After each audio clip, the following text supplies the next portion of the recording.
தன்னுடைய வார்த்தையை ஆரம்பிக்கிறார். அதில் சொல்லுவாங்க, அவர் எடுத்துக்கொண்டது உலகலாம் என்ற ஒரு வார்த்தையை எடுத்து தான் இன்றைக்கி பேசுகிறார். உலகலாம் உணர்ந்து ஓதற்கரியவன் நிலவுலாவிய நீர்மணி வேணியன் அலகில் சோதியன் அம்பலத்தாடுவான் மலர்ச்சிலம்படி வாழ்த்தி வணங்குவோமே அப்படின்ற ஒரு பாடல். இந்த பாடலுக்கு வள்ளலார் அந்த பாடலை சொல்லி அது விளக்கம் கொடுக்குறார். உலகு என்றால் என்ன என்பதை இன்றைக்கி அருட்பாவில் எழுதியிருப்பார். உலகம் லட்சக்கணக்கான உலகம் இருக்குது, கோடிக்கணக்கான உலகம், எண்ணிலடங்கா உலகம் இருக்குது. அப்போ இந்த உலகலாம் உணர்ந்து ஓதற்கரியவன் அப்படின்றதுக்கு ஒரு விளக்கத்தை சொல்லி அந்த நிகழ்ச்சியை ஆரம்பிக்க உடனே அந்த கணீர் என்ற குரலை கேட்டு மக்கள்லாம் அப்படியே உட்காடுறாங்க, அப்படியே அமைதியாகிறாங்க. அமைதியாகிட்ட உடனே கப்சுப் ஜெல்லார் சோமச்செட்டியார் முதல் கூட எல்லாம் ஆஃப் ஆகிட்டா அப்படியே மெய் மறந்து கேட்டுட்ருக்காங்க. ஒரு 12 மணி வரையும் சொற்பொழி பண்ணிகிட்ருக்கார். நேரம் போனது தெரியல. அவராக நிறுத்தி நேரம் ஆகிட்டது, இத்துடன் நான் நிறைவு செய்கிறேன், நாளையிலேருந்து என்னுடைய அன்னார் வருவார்னு சொன்ன உடனே எல்லாரும் அப்படியே மெய் மறந்து ஆச்சரியப்பட்டுட்டாங்க. டைம் பார்க்குறாங்க, 12. அதே மாதிரி அவரை முடித்த உடனே சோமு செட்டியார் கட்டி தழுவி ஆற வச்சு, நான் என்னவோ நினச்சேன்ப்பா, நீ இப்படி பேசுன்னு நினைக்கல, அதனால் மன்னிச்சிடு அப்படின்னு சொல்லிவிட்டு வண்டியில் ஏற்றி அனுப்புகிறார். அனுப்பினோடனே அவருக்கு என்ன கொடுக்கணுமோ அதை கொடுத்து அனுப்புகிறாரு. நேராக அங்கே போயிடுறாரு, தன்னுடைய வீட்டுக்கு போயிடுறாரு. சபாபதிக்கு அப்போல்லாம் அங்கே திருமணம் ஆகிடுச்சு. அப்போது சபாபதியுடைய மனைவி இவங்கெல்லாம் அங்கே பாப்பாத்தி அந்தம்மா பேர். அப்போ அவங்க எல்லாம் வீட்டில் இருக்கிறாங்க. இவர் உடனே அங்கே போகிறார். போன உடனே என்னப்பா சொன்னார், சொன்னார்னோடனே ஒன்றும் இல்லை, நீங்கள் சொன்ன மாதிரி செஞ்சுட்டோன்னு வீட்டில் போய் உள்ளே போயிட்டார். அவன் கொடுத்ததை இருந்து அன்னிக்கிட்ட கொடுத்துட்டு உள்ளே போயிட்டார். போயிட்ட உடனே காலையில் வண்டி வருது. யார், எந்த வண்டி? சோமு செட்டியாருடைய வண்டி வருது. வீட்டுக்கு வந்த உடனே என்னவோ தெரியல, சோமு செட்டியார் வராரு, வண்டி வந்துருச்சு. சோமு செட்டியார் என்னவோ தெரியல, அவர் பதப்பதத்தோட என்னவோ நடந்து போச்சு, தம்பி என்ன பண்ணானு ஏது பண்ணணும்னு வீட்டை விட்டு வெளியே வராரு. வெளியே வந்தோடனே சோமு செட்டியார் இறங்குறாரு. வணக்கம் சொல்லி வீட்டில் கூப்பிட்டு உட்கார வைக்கிறாரு. உட்கார வச்சோடனே சொல்கிறாரு சோமு செட்டியார், ஒரு முக்கிய விண்ணப்பம், அதனால் இன்றைக்கி சொற்பொழிவெல்லாம் நேற்று உங்கள் தம்பி அனுப்புனேன், அற்புதமான சொற்பொழிவு பண்ணியிருக்காரு. மக்கள் எல்லோரும் இன்றைக்கி ராமலிங்கத்தையே வர சொல்லணும், அவரே இன்றைக்கி சொற்பொழிவு செய்யட்டும், அவர் உடம்பு நல்லாக்கிட்டு இருப்பாடு வரட்டும் அப்படின்னு சொல்லி மக்கள் விரும்புகிறாங்க. அதனால் இன்றைக்கி உன்னுடைய தம்பியை அனுப்பி வைப்பா, அது சொல்கிறதுக்கு தான் நானாக வந்தேன் அப்படின்னு சோமு செட்டியார் சொல்கிறார். இவருக்கு ஆச்சரியப்படுறார். ஒருவேளை கிண்டல் பண்ணுறாரோ, நம்ம போகாதனால இவன் போய் ஏதாவது பாடி கீடி அவங்களுக்கு மக்களுக்கு பிரச்சனை ஏற்பட்டு நிகழ்ச்சி சரியாக இல்லாதனால இப்படி சொல்கிறாரு. சாமி ஐயா, நான் கண்டிப்பாக இன்றைக்கி வந்துடுறேன், மிஸ் பண்ண மாட்டேன், எப்படி இருந்தாலும் இன்றைக்கி சொற்பொழி பண்ணுறேன்னு சொன்னேன். இல்லை உண்மையை சொல்கிறேன், நேற்று ராமலிங்கம் அற்புதமாக பேசினார், எல்லோரும் விரும்புகிறாங்க, ஆனால் இன்றைக்கி அவரையும் அனுப்புப்பா, நான் சொல்லிட்டு போகிறதுக்கு தான் தனியாக வந்தேன், நீ தப்பாக நினச்சிக்காத, கிண்டல் அடிக்கிறான்னு நினைக்காதுன்னு சொல்லிட்டு சொன்னோடனே இவங்க 2 பேரும் ஆச்சரியப்படுறாங்க. யார்? புருஷன் பொண்டாட்டி 2 பேரும் அதிசயப்படுறாங்க. இவன் இப்படி ஒரு நிகழ்ச்சி இவன் செஞ்சுருப்பானா, இது வெளியே நம்ம கேட்டதே இல்லையே, இவன் என்ன தான் போய் பண்ணான் அப்படின்னு தெரியல இவங்க 2 பேருக்குமே, அண்ணன் அன்னிக்கு. இது முடிஞ்சு போச்சு. மறுநாள் அதே மாதிரி வண்டு வருது. இவர் போகிறார். யார்? ராமலிங்கம் போகிறாரு. அதே நிகழ்ச்சி ஸ்டார்ட் ஆகுது. அந்த ஃபஸ்ட்டு நாள் நிகழ்ச்சி சென்னை நகரம் முழுவதும் பரவிடுச்சு. இது மாதிரி ஒரு 6 வயது பையன் இவ்வளோ அற்புதமாக பேசியிருக்கான் சோமு செட்டியார் வீட்டில் அந்த நிகழ்ச்சியில் அப்படின்னு பரவனோடனே மக்கள் முதல்ல இருந்த கூட்டத்தோடு பன்மடங்கு கூட்டம் அங்கே நிறைஞ்சு போச்சு. 2வது நாள் அவர் பேசுகிறாருன்னு. 2வது நாள் அங்கே போன உடனே இடம் இல்லை அங்கே உட்கார்றதுக்கு, அந்தளவுக்கு இருக்குது. இவங்க என்ன பண்ணுறாங்க, அண்ணன் அண்ணியும் என்ன தான் அவன் பண்ணுறான் அப்படின்னு சொல்லிட்டு இவங்க 2 பேரும் முக்காடு போட்டுட்டு மாறு வேஷத்தில் அந்த நிகழ்ச்சி இவங்களும் போகிறாங்க. கூட்டத்தோட கூட்டமாக நின்று ஒரு வாரமாக நின்று பார்க்குறாங்க. பார்த்த உடனே என்ன நடக்குது அப்படின்னா, இவர் அந்த விட்ட இடத்துலேருந்து தொடர்ந்து கணீர் என்ற குரலில் அற்புதமான சொற்பொழிவு நிகழ்த்துறாரு. அதான் சொல்லுவாங்கண்ணே, பின் ட்ராப் சைலன்ஸ்ன்ற மாதிரி எல்லாமே ஆஃப். அத்தனை பேரும் மெய் மறந்து கேட்டுட்ருக்காங்க. அதே மாதிரி அன்னைக்கு அதே 12 மணி வரையும் சொற்பொழிவு பண்ணிவிட்டு இத்துடன் நிறுத்திக்கொள்ளுங்க. அவராக நிறுத்துற வரையும் யாரும் நிறுத்துறது டைம் போகிறதே கிடையாது, அவராக நிறுத்தணும். அப்படி தான் நிறுத்தி 2 நாள் சொற்பொழிவு பண்ணிவிட்டு வந்துடுறாரு. வந்துட்டு உடனே இவங்க வீட்டுக்கு வண்டி நிற்கிது. ராமலிங்கம் இறங்கி உள்ளே போகிறாரு.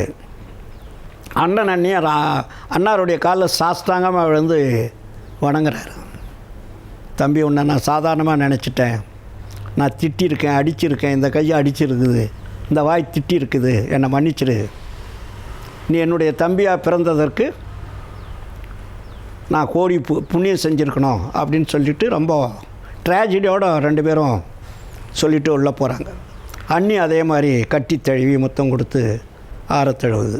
இந்த நிகழ்ச்சி அது முடிஞ்ச உடனே அதோட அந்த நிகழ்ச்சி முன்னோடனே அவருக்கு சொல்கிறார் ராமலிங்கம், அண்ணா இது வந்து பெரிய விஷயம், இதை நீங்கள் தயவுசெய்து இப்படிலாம் செய்யக்கூடாது. நீங்கள் என்னை விட உயர்ந்தவர் அண்ணாரு, நீங்கள் வந்து என் காலில் விடுவதோ என்ன வணங்குவதோ முறை இல்லை. அப்படி நீங்கள் செஞ்சிங்கன்னா நான் வீட்டிலே இருக்க மாட்டேன், நான் வெளியே எங்கேயோ போயிடுவேன்.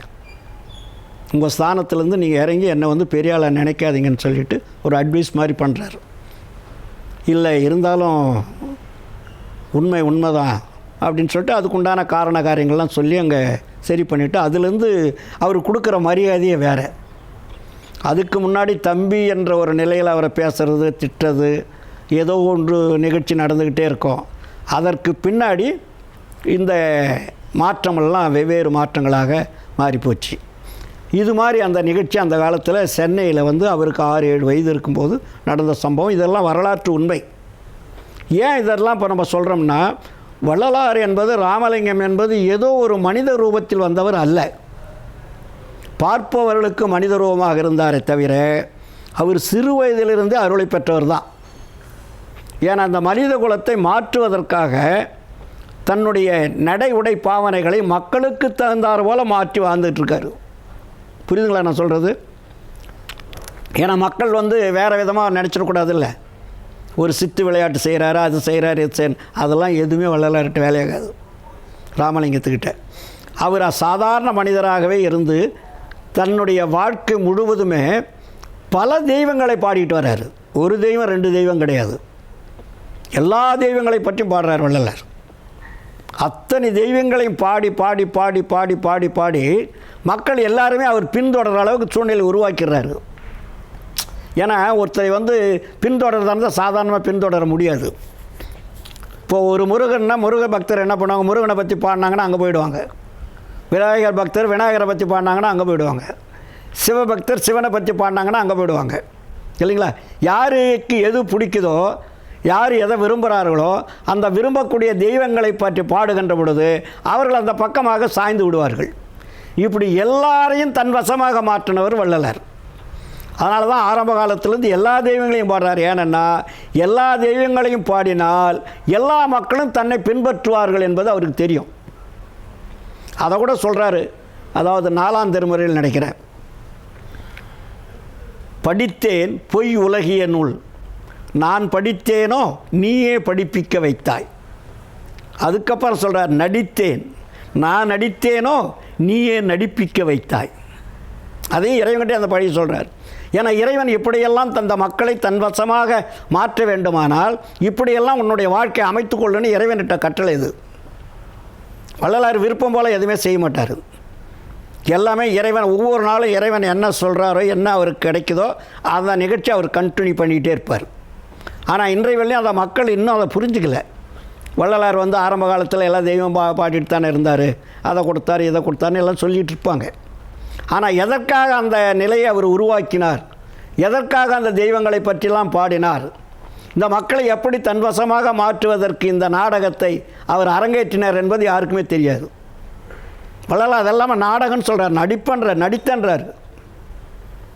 இப்படி தன்னுடைய வாழ்க்கையில் 35 ஆண்டுகளுக்கு மேலாக சென்னையிலே இருக்கிறார். 35 ஆண்டுகள் சென்னையில் இருந்து இத்தனை காரியங்களையும் அவங்க செஞ்சிட்ருக்காரு.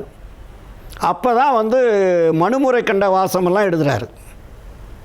சின்மய தீபின்னு ஒரு கட்டுரை, ஒரு புத்தகம் எழுதுகிறாரு. அந்த காலகட்டத்தில் தான் இன்னொரு நிகழ்ச்சி நடக்குது சென்னையில் இருக்கும்போது. அது இன்னும் நிறைய விஷயங்கள் இருக்குது, முக்கியமானது சொல்கிறேன். இப்போது காஞ்சிபுரம் பெரியவாள் இருக்கார் இல்லையா, பழைய வள்ளலார் காலத்தில் இருக்கக்கூடிய சங்கராச்சாரியார்,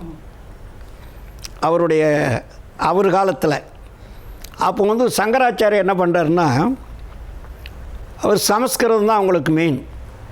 இல்லைங்களா? அதில் தான் வந்து தெய்வ பாவனைகளை அளவில்லாத சொல்லியிருக்குன்னு அவங்க அதை நிறைய அதை தான் படிப்பாங்க. அதை தான் வந்து அவங்க எல்லாருக்கும் சொல்கிறது. ஒரு நல்லது கெட்டதுக்கு எல்லாத்துக்குமே அந்த சமஸ்கிருத வழிபாட்டை தான் அவங்க பண்ணுவாங்க. அந்த அளவுக்கு சமஸ்கிருதத்தில் இறைவனுடைய அருளாற்றல் இருக்குது. இறைவனுடைய என்ன சொல்கிறது, அருளாற்றல் பூரா அதில் தான் இருக்குது. இறைவனுடைய மொழியே சமஸ்கிருதம் தான் அப்படின்ற மாதிரிலாம் அவங்க சொல்லிட்டு வந்த காலம் அது. அப்போது அந்த சமஸ்கிருதத்தில் ஒரு இடத்துல அவருக்கு அந்த சமஸ்கிருதத்தில் எழுதின எழுத்துக்கு விளக்கம் தெரியல. அவர் தான் படிக்கிறாங்க. அந்த படிக்கக்கூடிய அவங்க நூல்லையே சமஸ்கிருதத்தில் ஒரு இடத்துல ஒரு முக்கியமான வார்த்தை அதில் வருது, சமஸ்கிருதம். அதுக்கு என்ன விளக்கம்னு அவருக்கு தெரியல. தெரிக்கும் போது அவங்க தெரியலன்னும் போது அவங்க கூட இருக்கிறவரை கூப்பிட்டு கேட்குறாரு, ஏப்பா இதில் சமஸ்கிருதத்தில் இவ்வளோ பெரிய விஷயங்கள் இருக்குது, இந்த இடத்துல இந்த வார்த்தைக்கு விளக்கம் தெரியலையே, இந்த விளக்கம் யாரை கேட்டால் தெரியும், இதில் வந்து எந்த விதமான டிக்ஷனரிலையுமே இதுக்கு விளக்கம் இல்லையே அப்படின்னு பார்க்கும்போது அதுக்கு அவரோட விளக்கம் தெரியாது, ரொம்ப தடுமாறிட்டு இருந்திருக்காங்க. அப்போ அங்கே கூட இருக்கிறவர் சொல்லியிருக்காரு, இது மாதிரி சென்னையில் வந்து ராமலிங்கன்ற ஒருத்தர் இருக்கார். அவர் சின்ன வயசில் ரொம்ப அருளாற்றல் படைத்தவர். சோமசெட்டியார் சொற்பொழிவு அதெல்லாமே சொல்லி அவர் எந்த அளவுக்கு பிரசித்தி பெற்று ஆலய வழிபாடெலாம் செஞ்சுக்கிட்டு நிறைய தெய்வங்களை பற்றி பாடிட்டுருக்காரு. அவர் சிறு வயசுலேருந்து எல்லா மொழியும் அவருக்கு தெரியும். ஏன்னா அவர் எந்த ஸ்கூலுக்கும் போகல, எந்த பள்ளிக்கூடத்துக்கும் போகல, யாரும் அவருக்கு ஆசிரியர் கிடையாது. இருந்தாலும் எல்லா மொழியும் தெரியக்கூடிய ஆற்றல் அவருக்கு இருந்திருக்கு அப்படின்னு சொல்லிட்டு சொன்ன உடனே அவர் கிண்டல் அடிக்கிறார். ஏயா அவர் தமிழ் தவிர வேறு ஒன்றும் தெரியாது, தமிழில் தான் எல்லா தெய்வங்களையும் பற்றி பாடியிருக்காரு, சமஸ்கிருதத்தை பற்றி அவருக்கு என்ன தெரியும், அவரை போய் நீ கேட்க சொல்கிறேன், இது என்ன நியாயம் அப்படின்னு கேட்குற. ஐயா எனக்கு தெரிஞ்சதை சொல்கிறேன், நீங்கள் கூப்பிட்டு கேளுங்க, இல்லாட்டி விட்டுருங்க, ஆனால் கண்டிப்பாக கேட்டிங்கன்னா உங்களுக்கு விளக்கம் கண்டிப்பாக கிடைக்கின்ற எனக்கு நம்பிக்கை இருக்குதுன்னு அவர் ஸ்ட்ராங்காக சொல்கிறார். சொல்லிட்டோடனே அதே மாதிரி என்ன பண்ணுறாங்க, 2 பேரை சந்திக்கிற ஒரு சூழ்நிலையை உருவாக்குறாங்க. ராமலிங்கம் போயிடுறாரு, அவர் சங்கராச்சாரம் போயிடுறார். போன உடனே இந்த புக்கை காட்டி இது விளக்கம் கேட்குறார். விளக்கம் கேட்டோடனே அந்த விளக்கத்தை வந்து தெளிவாக சொல்கிறார் வள்ளலார். சமஸ்கிருதம் வந்து எந்த அளவிற்கு உயர்ந்த கருத்துக்களை அதில் சொல்லியிருக்கு, இந்தந்த இடத்துல இவ்வளோ பெரிய அற்புதமான விஷயங்கள்லாம் அதில் இருக்குதுன்னு சொல்லிட்டு ராமலிங்கம் சொல்கிறார். சொன்ன உடனே அவருக்கு என்ன ஆச்சுன்னா பெருமை, அளவு கடந்த பெருமை. சமஸ்கிருதத்தில் இவ்வளோ பெரிய உண்மைகள் வெட்ட வெளிச்சமாக இருக்குதுன்றதை நினச்சி அவர் ரொம்ப பூரிப்படைஞ்சு அவர் என்ன சொல்கிறார், அந்த உலகத்திலேயே சமஸ்கிருதம் தான் உலகத்துக்கே தாய்மொழி அப்படின்றார். யார்? சங்கராச்சாரியர். உலகத்துக்கே தாய்மொழி சமஸ்கிருதம் தான் அப்படின்னு சொல்லிட்டு அது பெருமிதமாக ராமலிங்கத்திட்ட சொல்கிறார். சொன்ன உடனே இவர் ஒன்றும் சொல்ல, ஆமாம் நீங்கள் சொன்னது உண்மைதான், உலகத்துக்கே சமஸ்கிருதம் தாய்மொழி தான், அதில் வந்து எந்த விதமான மாற்றம் இல்லை. அப்போது தாய் என்று ஒன்று இருந்தால் தந்தை ஒன்று இருக்க வேண்டும் அல்லவா அப்படின்னு இவர் கேட்குறாரு. ஆமான்றார். சமஸ்கிருதம் தாய்மொழி என்றால் தமிழ் தந்தை மொழின்றார். அப்படியே ஆஃப் ஆகிட்டார். இது நடந்த வரலாறு. அப்போ தமிழ் மொழி என்பது அது தமிழுக்கு முன்னாடி சமஸ்கிருதம் வரல, தமிழுக்கு பின்னாடி தானே சமஸ்கிருதம். ஆமாம், அது வந்து இவங்களுக்கு தெரியாதுல்ல. சமஸ்கிருதம் வந்து தமிழுக்கு முன்னாடின்னு சொல்ல முடியாது, தமிழ் தான் எல்லாத்துக்கும் முன்னாடி, தமிழ் தான் மூத்த மொழி. சமஸ்கிருதம் இடையில் வந்து, ஆனால் அந்த காலத்து மக்களுக்கு இதெல்லாம் தெரியாது. வரலாற்று உண்மைகள் எப்படி ஏற்றுக்கிட்டாரு? அதாவது வள்ளலார் தமிழ் மொழியை வந்து தந்தை மொழின்னு எப்படி சொல்லுவார்? எல்லா மொழிகளுக்கும் மூத்த மொழி தமிழ் தானே. அதுதான் தந்தைன்னா மூத்தது, தந்தைன்றது உயர்த்தி சொல்கிறாரு. தாய் என்பது தாயை விட தந்தை உயர்ந்தவன் தானே, அதுன்ற மொழியில் இவர் தாய்மொழி சமஸ்கிருதம்னு சொல்கிறாரு. அதை ஏற்றுக்கிறார் வள்ளலார், அதை மறுக்கலை. அப்போது தாய் ஒன்று இருந்தால் தந்தை ஒன்று இருக்க வேண்டும் அல்லவா. அப்போது தாய்மொழி சமஸ்கிருதம் என்றால் தந்தை மொழி தமிழ் அப்படின்னு உயர்த்துறாரு, குறை சொல்லலாங்க. அப்போது தாய் எப்படி உரிமை உடையதோ அதை விட உரிமை அதிகம் உடையது தமிழ் என்பதை அங்கே சொல்லாமல் சொல்கிறாரு. சொன்னோடனே அவர் புரிஞ்சுக்கிறாரு. புரிஞ்சிட்டோடனே அதுக்கு பதில் சொல்ல முடியல அவரால். அப்போது தமிழ் என்பது அந்த தமிழினுடைய தன்மை வந்து திருவருட் போல் தெளிவாக எழுதுகிறார். தமிழினுடைய இலக்கண இலக்கியங்களை இது வரையும் அதுக்கு முன்னாடி எழுதினவங்க எனக்கு தெரிஞ்சு தெரியல. வள்ளலார் தமிழுக்கு அந்த 3 தா மீ ஈழ் இந்த 3க்கு மட்டும் அவ்வளவு கடந்த விளக்கத்தை கொடுக்குறார். வரி வடிவம், உரு வடிவம், ஒளி வடிவம், அதுக்கு அடுக்கிக்கிட்டே போவார். இலக்கண இலக்கியங்கள் எந்தெந்த அளவுக்கு இந்த உலக மொழிகளுக்கெல்லாம் உயர்ந்த மொழி என்பதை மிக தெளிவாக எழுதுகிறார், சொல்கிறார். அதை விட இன்னும் ஒரு விஷயம் என்னன்னு கேட்டிங்கன்னா, வள்ளலார் விண்ணப்பங்களில் சொல்லும்போது மற்ற மொழிகளில் பிறப்பிக்காமல், இந்த உலகத்தில் எத்தனையோ மொழிகள் இருக்குது, ஆரியம் இருக்குது, கிறிஸ்தவம் இருக்குது, இஸ்லாம் இருக்குது, எத்தனையோ மொழிகள் இருக்குது. இந்த மொழிகளெல்லாம் பிறப்பிக்காமல் தமிழ் மொழியில் பிறப்பித்த இறைவா உமக்கு நான் எப்படி நன்றி சொல்வேன்னு எழுதுகிறார். ஏனென்றால் தமிழ் மொழி என்பது பேசுவதற்கும் வழிபடுவதற்கும் சொல்வதற்கும் பாடுவதற்கும் இனிமையுடையதாய், லேசுடையதாய், அழகுடையதாய், சொல் இலக்கணமுடையதாய், சொற்பொருளுடையதான்னு அடுக்கிட்டு போகிறார். இந்த அளவிற்கு உயர்ந்த ஒரு விளக்கங்களை புரிந்து கொள்ளக்கூடிய ஆற்றல் உள்ள மொழியாக, அந்த இசைத்தமிழில் கூட அது மாதிரி ஒரு தமிழ் இல்லை, இசை கூட அந்த தமிழ் வந்து ரொம்ப முக்கியமானதுன்னு சொல்கிறாரு. அந்த அளவிற்கு தமிழை உயர்த்தி அவர் பிடிக்கிறார். அதாவது அதுக்குன்னா மொழி மற்ற மொழிகள் வந்து கேவலமாக பேசலை. இருக்கிற மொழிகள் எல்லாமே நல்ல மொழி தான். ஆனால் தமிழ் மொழி ஏன் அவர் உயர்த்தி பிடிக்கிறார்னா, தமிழ் என்பது யாராலும் தோற்றுவிக்க முடியாத மொழி, இறைவனால் தோற்றுவிக்கப்பட்டதுன்னு எழுதுகிறார். இது வந்து இறைவனால் தோற்றுவிக்கப்பட்ட மொழி. அதனால தான் நம்ம ஆளுங்க சொல்லுவாங்க, கல் தோன்றா மண் தோன்றா முன் தோன்றிய மூத்த தமிழ்னுவாங்க. ஆனால் மற்ற மொழிகளுக்கு வரலாறுகள் இருக்குது, தமிழ் மொழிக்கு வரலாறு கிடையாது. அது இறைமொழி மாந்தர்க்குன்னு வரும். அப்போ இறைமொழி என்பது இந்த உலக உயிர்களும் உலகத்தை பற்றி தெரிந்து கொள்வதற்கு தமிழ் மொழி தான் ரொம்ப முக்கியன்றார். அதை வள்ளலார் ஒரு இடத்துல சொல்லும்போது தன்மை முன்னிலை படர்க்கைன்னு பிரிப்பார். தமிழ் மொழியில் தன்மை அப்படின்னா என்ன, முன்னிலை என்றால் படர்க்கை என்றால் என்னன்னு போடுவார். அப்போ தன்மை என்பது தன்னை பற்றி தெரிந்து கொள்வது, முன்னிலை என்றால் கண்ணுக்கு தெரிகிற முன்னாடி இருக்கிறதெல்லாம் தெரிந்து கொள்வது, படர்க்கை என்றால் அந்த பிரபஞ்சம் கண்ணுக்கு தெரியாதெல்லாம் தெரிஞ்சு கொள்வது. அதனால தான் அதுக்கு தன்மை முன்னிலை படர்க்கை அப்படின்னு சொல்லுவார். அதே மாதிரி உயிரெழுத்து மெய்யெழுத்து உயிர் மெய்யெழுத்துன்னு பிரிக்கிறோம், ஆயுத எழுத்து. அப்போ எழுத்துக்கு நம்ம உயிரெழுத்து மெய்யெழுத்து உயிர் மெய்யெழுத்துன்னு சொல்கிறோம். அது அல்ல, உயிரை பற்றி தெரிந்து கொள்வதற்கு, உயிரை பற்றி பேசுவதற்காக படைக்கப்பட்டதான் உயிரெழுத்து. மெய்யெழுத்து என்றால் உடம்பு, மெய்யின்னா உடம்பு. உடம்பை பற்றி தெரிந்து கொள்வதற்கு, உடம்பை பற்றி உடம்புக்குள்ளே என்னென்ன இருக்குதோ ஆராய்ச்சி செய்வதற்கு, அதில் உள்ள உறுப்புகளுடைய பேர் அது அத்தனையும் தெரிந்து கொள்வதற்கு மெய்யெழுத்துன்னு பேர்.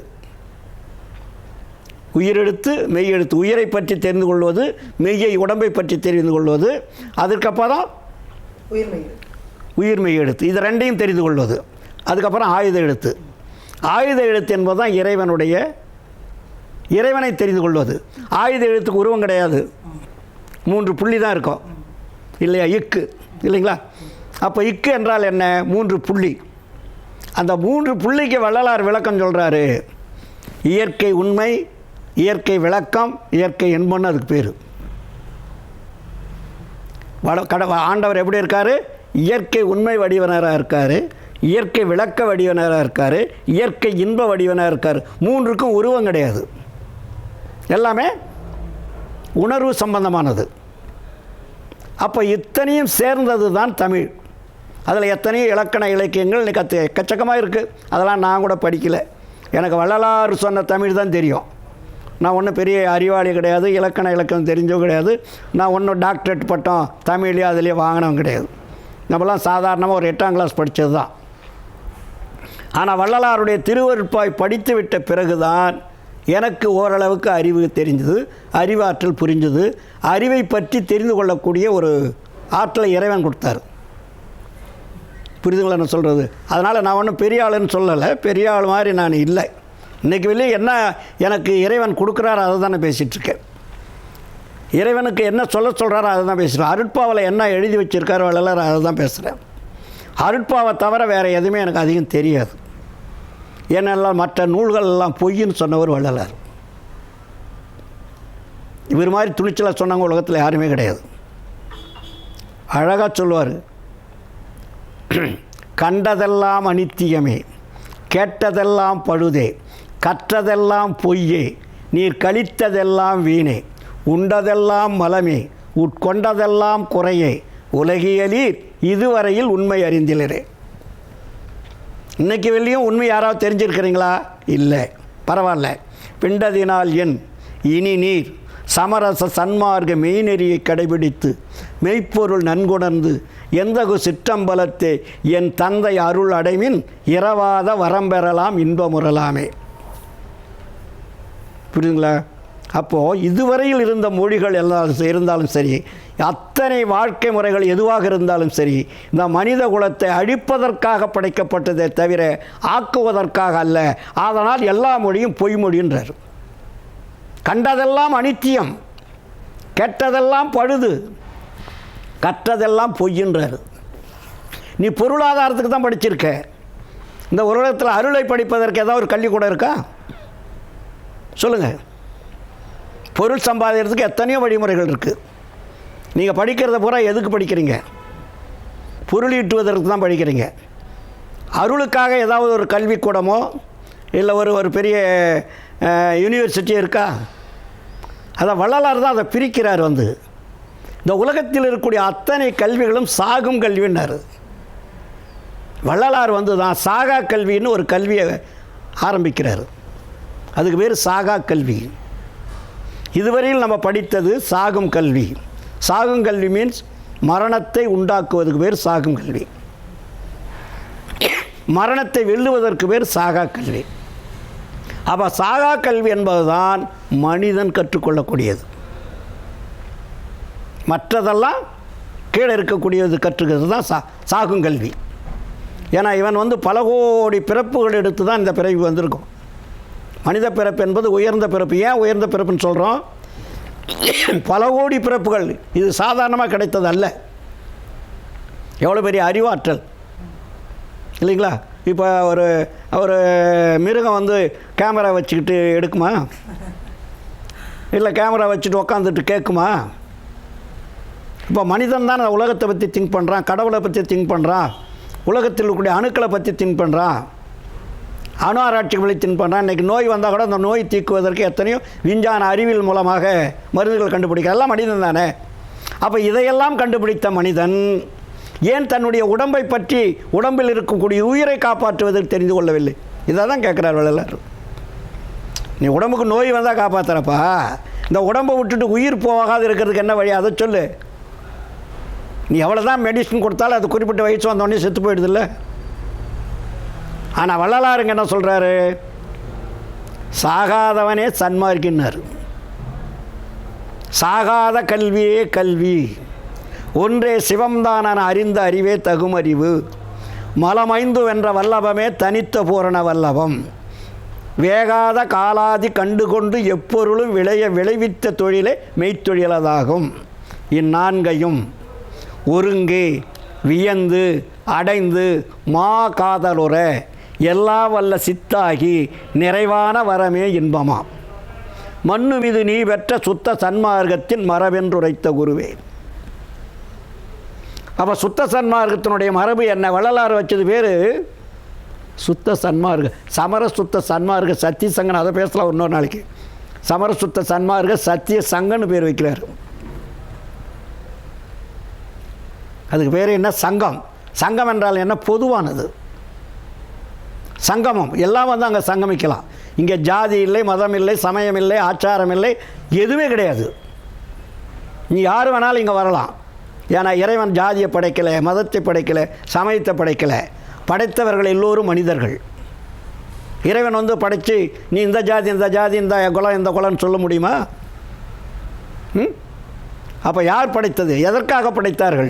இந்த கேள்விகள் எல்லாம் வள்ளலாருக்கு தான் பதில் இருக்குது. வேறு எல்லாருமே ஒவ்வொருத்தர் ஒரு விதமாக சொல்லுவாங்க. எல்லா கேள்விகளுக்கும் திருவருட்பாவில் பதில் இருக்குது.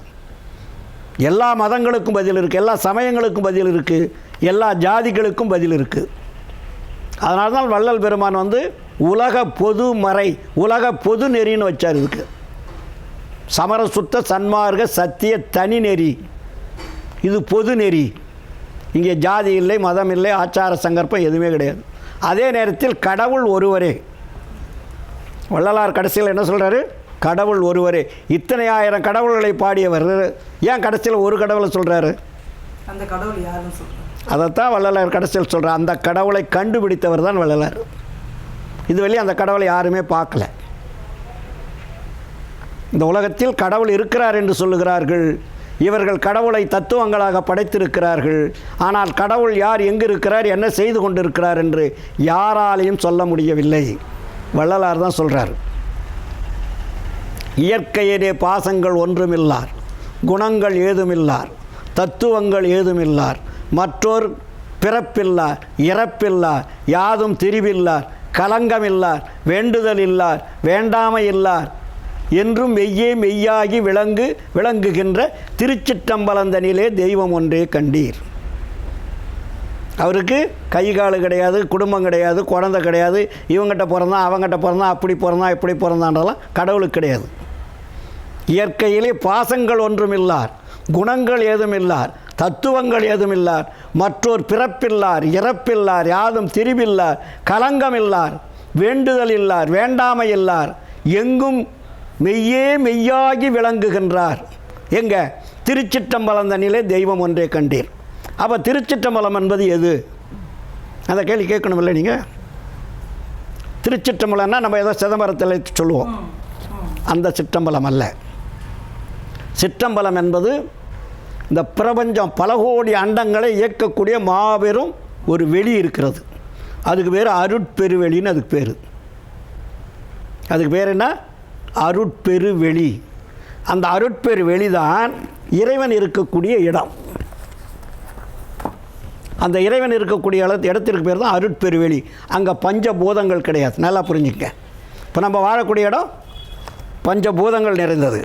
அங்கே பஞ்சபூதங்கள் கிடையாது. அருட்பெருவெளியில், அருட்பெரு உலகத்து, அருட்பெரும் தலத்து மேல் நிலையில், அருட்பெரும் பீடத்து, அருட்பெரும் வடிவில், அருட்பெரும் திருவிலே அமர்ந்த அருட்பெருஞ்சோதி என் அரசே, அருட்பெரும் பதியே, அருட்பெரும் நிதியே, அருட்பெரும் சித்தி என் அமுதே, அருட்பெரும் களிப்பே, அருட்பெரும் சுகமே, அருட்பெருஞ்சோதி என் அரசே அப்படின்னு சொல்கிறாரு. அப்போது அருட்பெருவெளி என்பது அது இருக்கக்கூடிய இடம். அதுக்கு பல பாடல்களை இன்னும் நிறைய சொல்கிறாரு. அப்போ அந்த அருட்பெருவெளி என்றது எங்கே இருக்குது அப்படின்னு கேட்டிங்கன்னா, பல கோடி அண்டங்கள் இயங்கிக் கொண்டே இருக்கிறது தன்னைத்தானே. ஒரு அண்டம் அல்ல, இரண்டு அண்டம் அல்ல, பல கோடி அண்டங்கள். இந்த பல கோடி அண்டங்களை இயக்கக்கூடிய இடத்திற்கு பெயர் தான் அருட்பெருவெளி. அந்த அருட்பெருவெளியில் என்ன இருக்குது அப்படின்னா, எங்கும் அருள் நிறைந்த இடம்னு அதுக்கு பேர். அங்கே இது மாதிரி பஞ்சபூதங்கள் என்பது கிடையாது. இயற்கைக்கு அப்பாற்பட்டதா? இயற்கை, அதுதான் இயற்கை. இதெல்லாம் செயற்கை. இதில் நம்ம இன்னும் நல்லா புரிஞ்சுக்கணும். இப்போ நம்ம இயற்கைன்னு சொல்கிற முறை இது அத்தனையுமே செயற்கை, இயற்கை கிடையாது. இயற்கை என்பது தோற்ற மாற்றம் இல்லாததுக்கு வேறு இயற்கை. இப்போ தோற்ற மாற்றம் நம்ம உலகத்தில் நடந்துகிட்ருக்குல்ல, காலை மாலை இரவு பகல் இதெல்லாம் வருதில்ல, இது பூரா செயற்கை, இறைவனால் படைக்கப்பட்டது. இது இயற்கையே கிடையாது. இயற்கை என்பது இயற்கையிலே பாசங்கள் ஒன்றான்னு சொன்னது பாட்டு. இயற்கையிலே பாசங்கள் ஒன்றுமில்லார், குணங்கள் ஏதுமில்லார், தத்துவங்கள் ஏதுமில்லார், மற்றோர் செயற்கை இல்லார், பிறப்பில்லார், இறப்பில்லார்னு அடுக்கிறாரு. அப்போ அவர் எப்படி இருக்கிறாரு அப்படின்றத அடுத்த பாடலையும் சொல்கிறாரு. ஒன்று மலார் இரண்டு மலார் ஒன்றிரண்டுமானார், அன்று முலார் இன்று முலார் என்று முலார், தமக்கு ஆதியிலார் அந்தமிலார், அவர்தான் அருட்பெருஞ்சோதியினார் என்று கனல் மதி அகத்தும் புறத்தும் விளங்கிடுவார். யாவும் உலார் யாவுமிலார் யாவுமலார் யாவும் ஒன்றொரு தாமாகி நின்றார், திருச்சிற்றம்பலந்தனிலே தெய்வம் ஒன்றே கண்டீர். தெளிவுபடுத்துகிறாரா? அப்போ அதை விட இன்னொரு இடத்துல சொல்கிறாரு, ஒரு பிரமன் அண்டங்கள் அடிமுடி பெருமையே உண்ண முடியாது, 1000 திருகலரு பல கோடி ஈசனண்டம், சதாசிவனண்டம், எண்ணிறந்த சத்தி சத்தர்தம் சீரண்டம் என் புகழ்வேன், உருவுறும் அண்டங்கள் அத்தனையும் அருள் வெளியில் ஒரு சிறு அணுக்களாக ஊடசைய, அதன் நடுநின்று நடனமிடும் ஒரு பெருங்கருணை அரசே, மருவியனை ஆட்கொண்டு மகனாக்கி அருள் தந்த ஒளியே. யார் பார்த்தது? இதெல்லாம் வள்ளலார் தான் பார்த்தார். பல கோடி அண்டங்கள் தன்னைத்தானே இயங்கிக் கொண்டிருக்கிறது.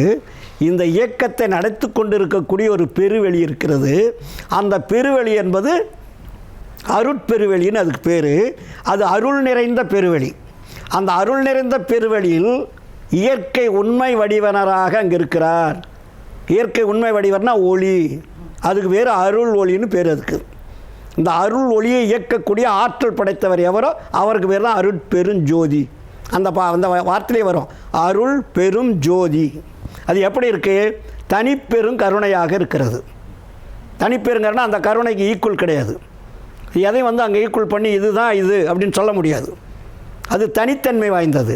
அந்த தனித்தன்மை வாய்ந்த கடவுளைத்தான் இந்த உலக மக்கள் தெரிந்து கொள்வதற்காக வடலூரில் சத்திய ஞான சபை கட்டினார். அதுக்கு பேர் சத்திய ஞான சபைன்னு பேர். வடலூர் போயிருக்கீங்களா? போங்க. அந்த கடவுள் அவர் கடவுள் எப்படி இயங்கிக் கொண்டிருக்கிறார் என்பதை இந்த உலக மக்களுக்கு தெரிந்து கொள்வதற்கு ஆலயம் என்று கட்டவில்லை, கோயில் என்று கட்டவில்லை, மசூதி என்று கட்டவில்லை, சர்ச் என்று கட்டவில்லை, பிரமிடு என்று கட்டவில்லை. ஆனால் அவர் பேர் வச்சது என்ன? சமரச சுத்த சன்மார்க்க சத்திய ஞான சபைன்னு அதுக்கு பேர். அந்த ஞான சபை இப்போ இன்றைக்கி வடலூருக்கு எண்கோண வடிவமாக இருக்கும். அப்போ எண்கோண வடிவமாக இருக்கக்கூடிய அந்த இடத்துக்கு உள்ள சென்ட்ரு பாயிண்ட்டு ஒரு பீடம் இருக்கும். அதுக்கு ஞான சிங்காதன பீடம்னு அதுக்கு பேர். அப்போ இந்த ஞான சிங்காதன பீடம் என்பது ஆன்மா இருக்கக்கூடிய இடம். சரி, இது எப்படி வள்ளலார் கண்டார் அப்படின்னு ஒரு கேள்வி கேட்கலாம்ல நீங்கள்? நம்ம உடம்புல தான் இருக்குது. சத்திய ஞான சபை என்னுள் கண்டனன் சன்மார்க்க சித்தியை யான் பெற்று கொண்டனன். சபை எனது உலமென தான் அமர்ந்து எனக்கு அபயம் அளித்ததோர் அருட்பெருஞ்சோதி. கழுத்துக்கு மேலே இருக்கு பார்த்தீங்களா தலை, இந்த தலையில் தான் ஆண்டவர் இருக்கார். நம்ம உடம்புக்குள்ளேயே இருக்கார் இறைவன். கழுத்துக்கு மேலே அண்டம், கழுத்துக்கு கீழே பிண்டன்னு பேர். அப்போது இந்த கழுத்துக்கு மேலே சிரசுன்னா ஹெட்டு, உச்சிக்கு கீழே உள்நாக்குக்கு மேலே வச்ச விளக்கு எரிகின்றதுன்னு வாருங்க சித்தர்கள். ஆனால் வள்ளலார் என்ன சொல்கிறார்? உச்சிக்கு கீழே உள்நாக்குக்கு மேலே மத்தி, சென்ட்ரு பாயிண்ட். அதுக்கு உதாரணம் சொன்னீங்கன்னா, இங்கேருந்து ஒரு குச்சி விடுங்க, இந்த காதுலேருந்து ஒரு குச்சி விடுங்க, 2 முற்ற இடம் இருக்கும் உள்ளே. அந்த முற்ற இடம் தான் சென்ட்ரு. அதுக்கு பேர் தான் மேடைன்னு பேர் அதுக்கு. இப்போ நம்ம உடம்புக்குள்ளே இறைவன் ஆன்ம ஒளியாக இயங்கிக் கொண்டிருக்கிறார். வேறு எங்கேயும் நீங்கள் போய் தேடினீங்கன்னா அவன் போய் கிடைக்காது. அருள் பெறுகின்ற பொழுது தான் வள்ளலார் கிடைச்சதெல்லாம் உங்களுக்கு கிடைக்கும். இப்போ நாம் தெரிந்து கொள்வது இறைவன் எங்கே இருக்கிறார் என்றால் என்னுள் இருந்து இசைக்கின்றான் வள்ளலார். அவர் எல்லாம் அந்த உடம்புல இருந்து தானே அவர் சொல்கிறாரு. அப்போ உடம்பில் யார் இருந்து சொல்லிக்கிட்டு இருக்காரு? இறைவன் இருந்து சொல்லிகிட்டு இருக்காரு. அவருக்கு மட்டுமா சொல்லுவார்? நமக்கும் சொல்லுவார். ஏன்னா நம்ம இடத்த தொடரதில்ல. அந்த இடத்த நம்ம தான் யார் சொன்னாலும் போய் அங்கங்கே போய் பணத்தை கொடுத்து உக்காந்துக்கிறோமே. யோகம் தவம் தியானம் நீட்டு எவன் இன்றைக்கி காசு வாங்காத சொல்லி கொடுக்குறான்? ஒரு பயிலாவது சொல்லுங்கள். ஆண்டவனை சொல்லி கொடுக்குற அளவுக்கு பணம் கொடுத்து ஆண்டவர் சொல்லி கொடுக்க முடியுமா? ஆண்டவர் வியாபார பொருளா? 1000 ரூபா 2000 ரூபா தியானம்னு சொல்லுவான், யோகன்னு சொல்லுவான். இப்போ நிறைய பயிற்சி கூடங்கள் இருக்கு இல்லையா? நம்ம சென்னையிலே ஆயிரக்கணக்கான பயிற்சி கூடங்கள் இருக்குது. மகா சிவராய் ஆடுவானுங்க எல்லாரும். ஆண்டவர் ஆடவா சொல்கிறாரு? எல்லோரும் வேஷம் போட்டு ஆடுவான். அது கோடான கோடி மக்கள், கோடிக்கணக்கான பணத்தை குவிக்கிறான். எல்லா பையனும் செத்து போயிடுவான். ஒரு பையன் கூட உயிரோடு இருக்க மாட்டான். ஆடுறவனும் சாவான், ஆடாதவனும் சாவான். நீ உன் உடம்பில் இருக்கக்கூடிய இறைவனை தொடர்பு கொள்கிறான்னா, நீ வெளியே போய் தண்ணி போட்டு கஞ்சா குடிச்சிட்டு ஆடினா என்ன அர்த்தது? இல்லைங்களா? அதனால தான் வள்ளலார் சொல்கிறாரு, குறித்து உரைக்கின்றேன் இதனை கேண்மின் இங்கே வம்மின் கோணுமன குரங்காலே நாடுகின்ற உலகீர் வெறித்த உம்மால் ஒரு வயனும் வேண்டுகிறேன் எனது மெய்யுரையை பொய்யுரையாய் வேறு நினையாதீர் பொறித்த மதம் சமயமெல்லாம் பொய்யே அவற்றில் புகுதாதீர். அப்போ என்ன பண்ணோம்? செரித்திடு சிற்றபை நடத்தை தெரிந்து துதித்திடுமின் சித்தியலாம் இத்தினவே சத்தியம் சார்ந்திடுமே. அது சிற்றவை என்பது என்ன? ஆன்மா இருக்கிற இடத்துக்கு பேர் சிற்றவை. உச்சிக்கும் கீழே உள்நாக்கு சொன்ன இல்லைங்களா? அங்கே தான் ஆன்மா இருக்குது. அந்த ஆன்மாவனுடைய பவர் என்னன்னு நமக்கு தெரியுமா? முதல்ல கோடி சூரிய பிரகாசத்தினுடைய பவர் ஆனால் உடம்புக்குள்ளே இருக்குது. அதை சுற்றி 7 திரைகளால் மறைக்கப்பட்டு இருக்கிறது. அஞ்சான திரைகள்னு பேர். அது அவ்வளோ பெரிய வல்லபம் உடையது அந்த ஆன்மா. ஒரு சூரியனையும் உங்களால் பார்க்க முடியாது. கோடி சூரிய பிரகாசத்தினுடைய பவர் உடையது அந்த ஆன்மாவினுடைய தன்மை. அவ்வளோ பெரிய ஆன்மாவிலிருந்து அருள் என்பது அங்கே சுரக்கணும். அந்த அருளை சுரக்க வைக்கிறதுக்கு பேர் தான் ஒழுக்கம்னு பேர். யாருக்கிட்ட ஒழுக்கம் இருக்கிறதோ அந்த ஒழுக்கமுடையவர்கள் தான் இறைவனை தொடர்பு கொள்ள முடியும். ஒழுக்கம் இல்லாதவர்கள் இறைவனை தொடர்பு கொள்ள முடியும். ஒழுக்கம்னா என்னன்னு நினச்சிட்டிங்க? ஒழுக்கம்னா நம்ம எதை சொல்லிகிட்டு இருக்கோம் சொல்லுங்கள்? மரியாதையாக பேசுறது, மரியாதையாக நடந்துக்கிறது. இதை தான் ஒழுக்கம்னு நினச்சிட்டு இருக்கிறோம். நல்லா ட்ரெஸ் பண்ணிக்கிடுது, பெரியவங்களை மதிக்கிறது, மரியாதை கொடுக்கறது, கோயிலுக்கு போகிறது, சாமி கும்பிடுறது, அபிஷேகம் பண்ணுறது, ஆராதனை பண்ணுறது, பக்தியோடு இருக்கிறது, தாடி விட்டுக்கிறது, மீசை விட்டுக்கிறது, உத்ராட்சி கொடை போட்டுக்கிறது, காவி வேட்டி கட்டிக்கிறது, வெள்ளை அதே என்ன கண்ட வேட்டிலாம் கட்டிக்கிட்டு பக்தியோடு இருக்கிறதுலாம் ஒழுக்கம். ஒரு 48 நாளைக்கு விரதம் இருக்கிறது, 48 நாள் முடிஞ்சோடனே தண்ணி போடுறது, சாராயம் குடிக்கிறது, இதெல்லாம் விரதம். இதெல்லாம் வந்து ஒழுக்கம் இல்லையா? இப்படி தானே இருக்கும் ஒழுக்கம். வள்ளுவரும் நமக்கு ஒழுக்கத்தை சொல்லி கொடுத்துருக்காருமா. ஒழுக்க விழுப்பம் தரலாம், ஒழுக்கம் உயிரினும் வம்பப்படும். ஒழுக்கத்தின் எய்துவர் மேன்மை, இடுக்கத்தின் எய்துவர் எய்தா பழியினார். ஆனால் அவர் மட்டும் ஏதாவது ஒழுக்கம் இப்படி தான் சொன்னாரா? ஒழுக்கம் உயிரை காப்பாற்றுன்னு சொல்கிறாரு இல்லைங்களா? ஒழுக்கம் என்னன்னு சொல்ல வள்ளலார் வந்து ஒழுக்கத்தை சொல்கிறார். உலகத்தில் யாருமே சொல்லாதது அது. ஒழுக்கம் என்பது மனித உடம்பில் இருக்கக்கூடிய உறுப்புகளை கட்டுப்படுத்துவதற்கு பேர் தான் ஒழுக்கம். அதுக்கு பேர் தான் இந்திரிய ஒழுக்கம், கரண ஒழுக்கம், ஜீவ ஒழுக்கம், ஆன்ம ஒழுக்கம். 4 ஒழுக்கத்தை பிரித்தார். இந்த உடம்பு 4 பகுதிகள் இருக்கிறது. இந்த உடம்பு 4 பகுதிகளை ஒன்றோடொன்று பின்னப்பட்டு இருக்கிறது. பாட்டு 4. ஆனால் பின்னப்பட்டதுனால ஒரு உருவமாக தெரியுது. அதுக்கு பேர் தான் இந்திரியங்கள், கரணங்கள், ஜீவன், ஆன்மா. இது 4 தனித்தனியாக இருக்குது. ஆனால் ஒன்றோடு ஒன்று இணைத்து இயங்கிக் கொண்டு இருக்கிறது. நல்லா புரிஞ்சுக்கணும். அதே மாதிரி தான் இந்த உடம்பில் 4 அறைகள் இருக்கிறது. புறத்தில் இருப்பது, அதுக்கும் அதையும் பிரிக்கிறார் வள்ளலார். அகம், அகப்புறம், புறம், புறப்புறம்னு அதையும் பிரித்தார். அகம் என்பது ஆன்மா இருக்கக்கூடிய இடம், அகப்புறம் என்பது ஜீவன் என்ற உயிர் இருக்கக்கூடிய இடம், புறம் என்பது கரணங்கள் இருக்கக்கூடிய இடம், புறப்புறம் என்பது இந்திரியங்கள் இருக்கக்கூடிய இடம். அப்போ நம்ம கண்களுக்கு எது தெரியுதுன்னா இந்திரியங்கள் மட்டும்தான் தெரியுது. இந்திரியங்கள் என்ன? கண், மூக்கு, காது, மெய் என்று சொல்லக்கூடிய 5 புலன்கள். இந்த 5 புலன்களுக்கு பேர் இந்திரியங்கள் இல்லைங்களா? அப்போ இந்திரியங்கள் தான் நம்ம கண்ணுக்கு தெரியுது. எல்லாருங்க இந்திரியங்களை தான் பார்த்துட்ருக்கோம். கரணங்கள்னு ஒன்று உள்ளே இருக்குது. இது புறப்புறம். புறப்புறம் என்பது வெளிப்படையாக தெரிவது. கண்ணு தெரியுது, காது தெரியுது, மூக்கு தெரியுது, வாய் தெரியுது, உடம்பு தெரியுது. இது புறப்புறன்னு பேர். அதுலேயும் புறம் என்பது உள்ளே இருக்குது. அதுக்கு பேர் கரணங்கள். கரணங்கள் என்றால் மனம், புத்தி, சித்தம், அகங்காரம் என்பதுக்கு கரணங்கள். அது கண்ணுக்கு தெரியுதானே? தெரியாது. எவ்வளோ பெரிய படைப்பு பாருங்கள். இந்திரியங்கள் கண்ணுக்கு தெரியுது, ஆனால் அதே உடம்புக்குள்ளே கரணங்கள் இருக்கிறது உள்ள. இந்த இந்திரியங்களை இயக்குவது பேர் கரணங்கள். ஆனால் கரணங்கள் கண்ணுக்கு தெரியாது, அதுக்கு உருவம் கிடையாது. ஒரு டாக்டர்கிட்ட சொல்லி மனதை காட்டி அறுத்துன்னு காட்டுவானா? புத்தி எங்கே இருக்கிறது? அகங்காரம் எங்கே இருக்கிறது? சித்தம் எங்கே இருக்கிறது? காட்ட சொல்லுங்களேன். ஆனால் இயக்கம் அது இயங்கிக் கொண்டு இருக்கிறது. கண்ணுக்கு தெரியாமல் இயங்கிக் கொண்டு இருக்கிறது. உணர்வுபூர்வமாக இயங்கிக் கொண்டு இருக்கிறது. அதுவும் கண்ணுக்கு தெரியாது.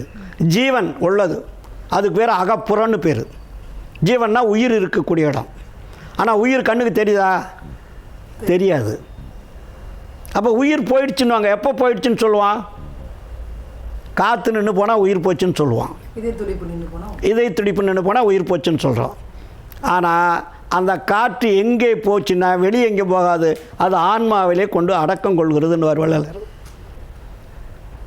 உயிர் வெளியே போயிடுச்சுன்னு நம்ம சொல்லுவோம், காற்று போயிடுச்சுன்னு சொல்லுவோம். உயிர் என்பது அது ஒரு ஃபங்க்ஷன். அது இயங்குவதற்கு காற்று தேவை. அது இயக்கத்தை நிறுத்தி கொள்ளுகின்ற பொழுது அது வெளியே போகாது, ஆன்மாவில் அடக்கம் கொள்கிறதுன்னு வள்ளலார். அப்போ ஆன்மா இருக்கக்கூடிய இடம் அகம்.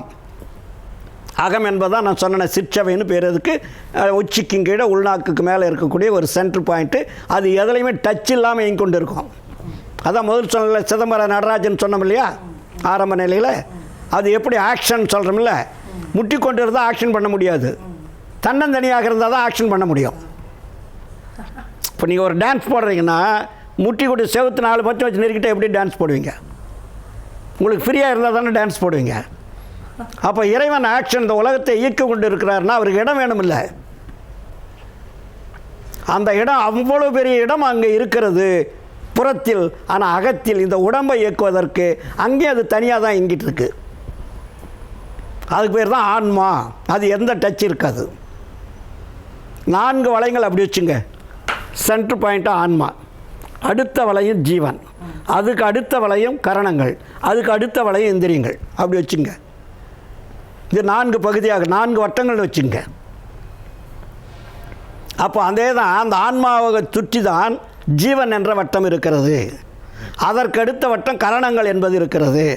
அதுக்கு அடுத்த வட்டம் தான் இந்திரியங்களை இயக்கக்கூடிய சூட்சும, ஸ்தூலம் சூட்சுமன்னு பிரிப்பாங்க. அப்போ ஸ்தூல இந்திரியங்கள் அங்கே இருக்குது. இந்த 4 இருக்கிற இடம் தலைபாகம்தான். கீழே பூரா எல்லாம் மெட்டீரியல். இது ஏதாவது ஒரு வீடுன்னு வச்சுங்க. இப்போ வீட்டில் வந்து எல்லாமே இப்போ இங்கே என்னென்ன இருக்குது, அந்த ரூம் இருக்குது, அந்த ரூம் இருக்குது, பாத்ரூம் இருக்குது, லெட்டின் இருக்குது, இந்த பக்கம் சமையல் ரூம் இருக்குது, சாமி ரூம், எல்லா ரூமும் இருக்குது. அந்த ரூமை இயக்கிறவன் யார்? குடியிருக்கிறவன் தானே. இப்போ வீடு இருக்குது சார், இது பூரா வீடு, மண்ணால் கட்டப்பட்ட, செங்கல்லால் கட்டப்பட்ட, சிமெண்டால் வீடு. இந்த வீட்டில் அனுபவிக்கிறவன் இயக்கிறவன் யார்? அந்த வீட்டில் குடியிருக்கிறவன் தானே. புரியுதுங்களா? அப்போ அதே மாதிரி இந்த உடம்பு என்ற வீட்டுக்குள் ஆன்மா என்பவன் இயங்கிக் கொண்டு இருக்கிறது. ஆன்மா தான் இயங்கிக் கொண்டிருப்பது. அதற்கு தேவை ஜீவன் தேவை, கரணங்கள் தேவை, இந்திரியங்கள் தேவை. இது 4 இருந்தால் தான், 3 கூட இருந்தால் தான் அந்த ஆன்மா என்பது இயங்க அனுபவிக்கும். அப்போ ஏன் ஆன்மா அனுபவிக்கிறது அப்படி என்றால், அது இறைவனுடைய குழந்தை. இறைவனுடைய குழந்தை வாழ்வதற்காக இந்த உலகத்தை இறைவனால் படைக்கப்பட்டது. இப்போ ஒரு வியாபாரம், ஒரு பெரிய ஒரு மில்லியனர் இருக்கார், ஒரு பெரிய இன்னொன்று ஒரு கம்பெனி இருக்குன்னா, அவர் பெரிய நிறைய கம்பெனிகளை அவர் ஆரம்பிக்கிறது எதுக்கு? தான் செத்து போயிட்டா யார் அதை அனுபவிக்கணும்? வாரிசு அனுபவிக்கணும். செத்து போயிட்டா தான். ஆனால் இங்கே இறைவன் அப்படி இல்லை. தன்னுடைய குழந்தைகளை அனுபவிப்பதற்கு, தன் கண்டுகளிப்பதற்காகவே இவ்வளோ பெரிய உலகத்தை இறைவன் படைச்சிருக்காரு. அவர் பார்த்துட்ருக்கார், இந்த குழந்தை என்னென்ன வேலையை பண்ணிக்கிட்டு இருக்குது, இத்தனை ஆன்மாக்களை இந்த உலகத்துக்கு அனுப்பிச்சிருக்கோம், கோடான கோடி எண்ணிலடங்காத ஆன்மாக்கள் வந்து உங்கள் உயிர் பெற்று வாழ்ந்து கொண்டு இருக்கிறது, அதில் எந்த குழந்தை நல்ல குழந்தை, எந்த குழந்தை கெட்ட குழந்தைன்னு அவர் தான் பார்த்துட்ருக்காரு. அப்போ குழந்தைகளுக்கு எல்லாம் வேண்டிய சொத்தை கொடுத்து, உரிமையை கொடுத்து, எல்லா இயக்கத்தை வச்சுட்டார். அவங்களுக்கு சுதந்திரமும் கொடுத்துட்டார். இன்னும் நம்ம தெளிவாக சொல்லணும்னா, இந்த ஆன்மா வாழ்வதற்கு 3 சுதந்திரங்கள் இந்த உலகத்தில் கொடுக்கப்படுகிறது.